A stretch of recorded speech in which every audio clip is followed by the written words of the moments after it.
Hi everyone, welcome back. Thanks for joining us today. We've got a brand new story to share with you. So let's begin. My name is Timothy, and if there's one thing I've learned the hard way, it's that marriage is not a straight road. People like to believe that if a relationship starts strong, if two people love each other and share the same dreams, then that's enough to keep them together. But that's not how life works. Marriage doesn't just fall apart in one explosive moment. It crumbles in small, quiet ways. And if you're not paying attention, it will feel like everything collapsed overnight.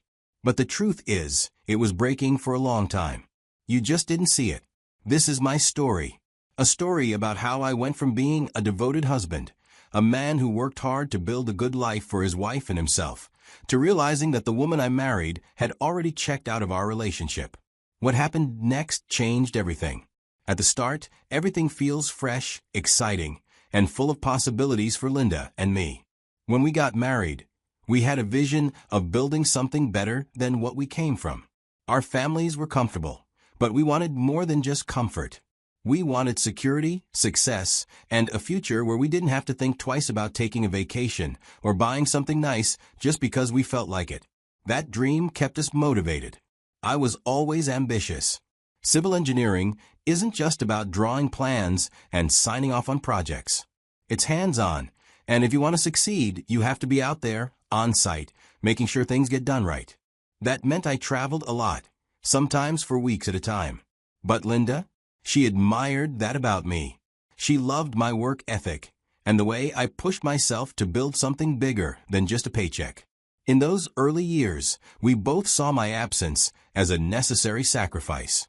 We knew it was temporary, that in a few years, we'd be in a position where I wouldn't have to be gone so much. And for a while, that belief was enough. Whenever I was home, I made sure to make up for lost time. We had our routines, little traditions that kept us connected. Fine dining at beautiful restaurants. Linda had her favorite spot, and we made it a point to go there at least once a month. We saw movies together, taking turns picking what we watched. Sometimes we planned short weekend trips, just the two of us, away from everything. Other times we kept it simple. Late-night drives, long conversations, just being present with each other. I thought those moments were enough to hold us together, to remind her that no matter how often I traveled, she was still my priority. Looking back, I thought we were good, but she never told me otherwise. There was no major argument, no obvious sign of resentment. As far as I knew, our connection was strong. We had fun together, we laughed, we planned for the future. If someone had told me back then that everything would eventually fall apart, I wouldn't have believed them. When my career started picking up, I wasn't thinking about distance or what it would do to my marriage. My team was good, and because of that, we kept landing more contracts. More contracts meant more money, but also more work. I was constantly traveling out of state for site inspections, making sure everything ran smoothly. Linda never openly complained. She didn't accuse me of neglecting her or tell me I was gone too much. That's what made it easy to believe things were fine. I later realized she wasn't okay. She had just learned to live with it.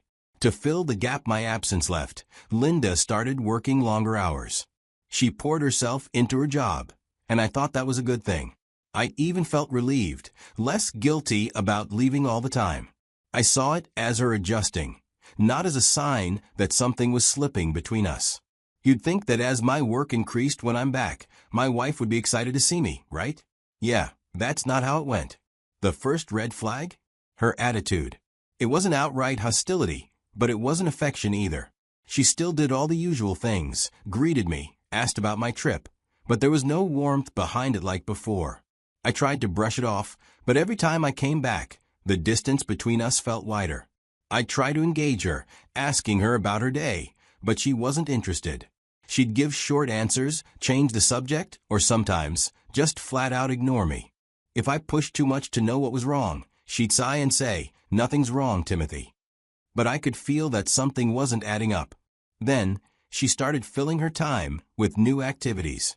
She joined a gym, picked up tennis, started going out more. At first, I was happy for her. I figured, hey, it's good she's keeping busy while I'm gone. But then I noticed she was keeping busy when I was home too.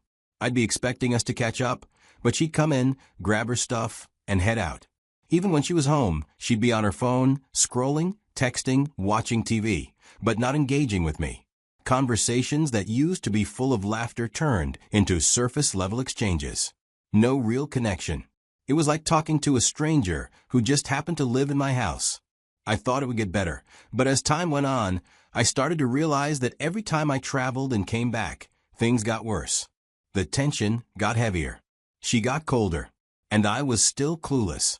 During one of my breaks, she came home even later than usual. It was close to midnight, and I was already in bed when I heard the front door open. The next morning, I decided I needed to bring it up. "Linda," I said, keeping my voice steady, "you've been coming home late a lot lately. Is everything okay?" She didn't even look up from her coffee cup.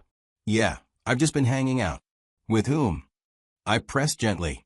She sighed, finally turning to face me. "With friends, Timothy." "Why does it matter?" She was now defensive. "It matters because you've never done this before," I said, keeping my voice even. "I don't mind you having a social life, but coming home this late doesn't make sense." That's when she snapped. "I'm your wife, not your property. You don't own me." I just stood there, staring at her, completely caught off guard. In all our years together, she had never spoken to me like that. I didn't argue. I didn't even know what to say. Instead, I just nodded slowly and stepped back. From that moment on, everything changed. She stopped even pretending to be engaged in our conversations. When I tried to talk about anything remotely emotional, she shut it down, and when I pressed, it turned into arguments. It got to the point where I started dreading conversations with her. I was afraid of her reaction. Despite my busy schedules, there was one thing I never compromised on: our special days. I made sure I was present for our anniversary and birthdays. That was our rule, something we had agreed on early in our marriage. No matter where I was, no matter how many contracts I had lined up, I would always be home on those days. And I kept my word.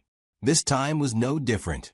A day before our 5th anniversary, I wrapped up my work and made sure to return home early. I wanted to settle in, rest, and make sure everything was perfect for the next day. I had something special planned, an evening just for us, a way to reconnect, to remind ourselves of what we had built over the years.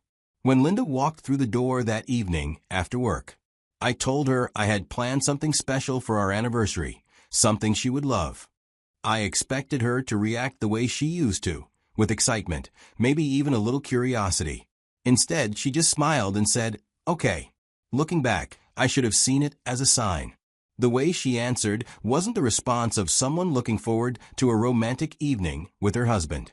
But at that moment, I didn't think much of it. The next day, I woke up feeling a sense of anticipation. I had planned everything perfectly. I had made reservations at my wife's favorite restaurant. I even picked up a thoughtful gift, something personal that I knew would make her smile. It wasn't just about the dinner. I intended to remind her that, no matter how much work kept me away, I never forgot what mattered. She was supposed to be home by 4 p.m. That was our arrangement. That's how it had always been when we had something planned for the evening. But 4 p.m. passed. Then 4:30. I told myself not to overthink it. But when 5 p.m. rolled around and there was still no sign of her, something didn't sit right with me. I called her. No answer. Isin a text. No reply. So, I opened the Find My app and checked her location. The pin didn't show her at the office. It wasn't even on the way home. She was at a hotel. I blinked and refreshed the app, convinced it had to be a glitch. But no, the location stayed the same. A hotel. On our anniversary. My mind raced, but I didn't want to jump to conclusions. I needed to see for myself. I grabbed my keys and drove, the GPS leading me straight to the address. But when I got there, I realized something. The location led me to a restaurant tucked right behind the hotel. I parked across the street, trying to process what I was looking at. Through the large glass windows, I scanned the tables, searching. And then I saw her, Linda, sitting at a table, leaning in close to a man. He was much younger than her. They were laughing, their hands brushing across the table. The scene looked intimate to me, but I watched. Then, as if the universe wanted to make things clearer, I saw her reach for her phone. A second later, my own phone vibrated in my pocket. I pulled it out and saw the message. "I'm stuck at work." That was the moment everything snapped into focus. Here is my wife, laughing with another man on our anniversary, and lying to me. I typed 2 simple words as a reply. "No worries." And that was it. I turned around, walked back to my car, and drove away, because I knew I was done. The drive home was silent. When I got home, I grabbed a suitcase and started packing. I wasn't thinking about what I was leaving behind, only what I needed to take. I just packed, zipped up the bag, and walked out without looking back. I turned my phone on silent, tossed it onto the passenger seat, and drove. I didn't check the time. The road stretched ahead of me, dark and empty, except for the occasional headlights of passing cars. By the time I pulled into a small hotel off the highway, it was 2 a.m. Once inside, I locked the door, dropped my bag by the bed, and finally reached for my phone. 10 missed calls. All from Linda. I didn't call back. Instead, I opened my gallery, found the photo I had taken of her with that guy, and sent it. Within seconds, my phone lit up again. Another call. Then another. Then a flood of texts. Linda had officially lost it. She was all over the place, denying it, then trying to explain, then blaming me for not being around, then back to denying it. I wasn't interested in hearing her justifications or her guilt-driven attempts to do damage control. Weeks later, I filed for divorce after what I saw on our anniversary. I knew there was no coming back from it. Some things can be fixed, but not this. I filed for divorce, citing infidelity, and prepared myself for the battle ahead. Of course, Linda didn't take it well. She immediately flipped the script, painting herself as the victim. According to her, I was the one who had destroyed our marriage. She told anyone who would listen that I had abandoned her for my work, that I was never around, and that I left her lonely and neglected. In her version of the story, she was the loving wife who had been pushed into the arms of another man because I had emotionally checked out. But I wasn't surprised. People like Linda don't take responsibility. They find someone else to blame. And in this case, that person was me. Thankfully, the state we lived in had laws that favored the spouse who had been wronged. The law saw her as the one who had broken our marriage, which meant she wasn't entitled to the things she thought she was going to get. She tried to fight for more, claiming she had supported me emotionally while I built my career, that she had sacrificed for our marriage and deserved a significant share of our assets. The divorce process dragged on for months. It was exhausting. The meetings with lawyers, the endless back and forth, the arguments over what was fair and what wasn't, it all took a toll. Linda made it as difficult as possible, probably hoping I'd give in just to get over with, but I didn't. By the end of it, she had to accept the reality. She got a fair settlement, but not the payday she had been expecting. She had a job, she could support herself, and the court saw no reason to award her anything extra just because she wanted it. I won't call it a victory because nothing about divorce feels like winning. I wouldn't have wanted it to end this way. No one gets married thinking they'll be signing divorce papers one day.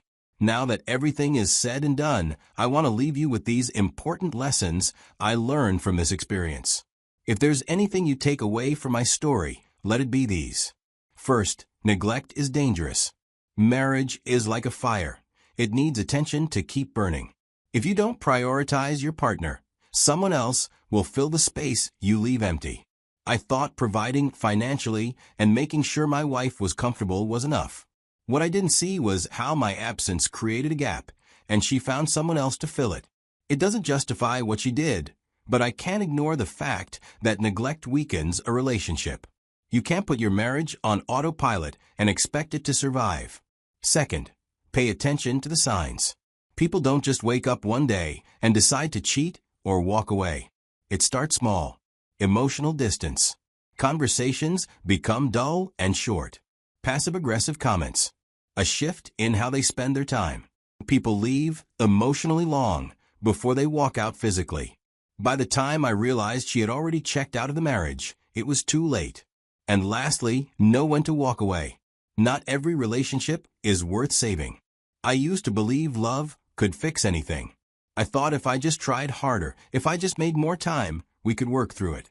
But a relationship isn't something one person can fix alone. If the other person isn't willing to fight for it, there's nothing you can do. I had to accept that. It hurt, but I chose to walk away. So, to anyone watching this who might be going through something similar, I hope this story helps you see things clearly. If you've been neglecting your partner, fix it before it's too late. If you've been ignoring the signs, start paying attention. And if you're in a relationship where the other person doesn't respect you enough to work on it, don't be afraid to let go. If you found this story helpful, don't forget to like this video, share it with someone who needs to hear it, and leave a comment below if you've ever experienced something like this. Let's talk about it. You're not alone.